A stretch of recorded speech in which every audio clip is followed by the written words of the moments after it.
और ओरे मन जाए प्रोग्राम देखा थी एते एते कैमरा लगा है नहीं इमन बहुत हरामी है का ठीक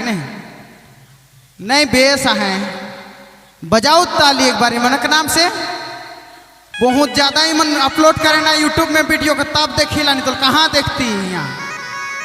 एक बार यूट्यूबर मन के नाम से जोरदार ताली बजा के चाहिए।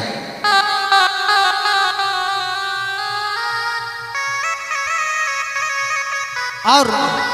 एते यूट्यूबर हैं तो गोपाल साहू हमार गांव कर और भूषण साहू हमार मतलब हमरे का टोला है क्या हमार गांव खोलेंगे है यहाँ कोनो लखे बैठ जाए टोली गांव में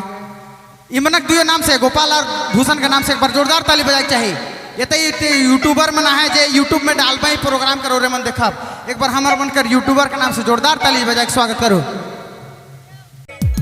और के बाद अपने फुलमनी देवी जी अपने तैयार रहे एक गीत कर बाद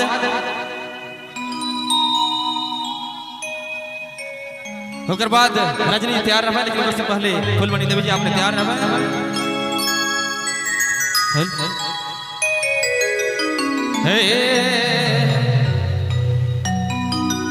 चलो और हम चाहब कि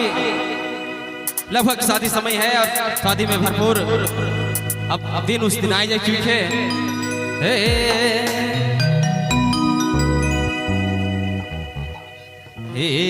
रे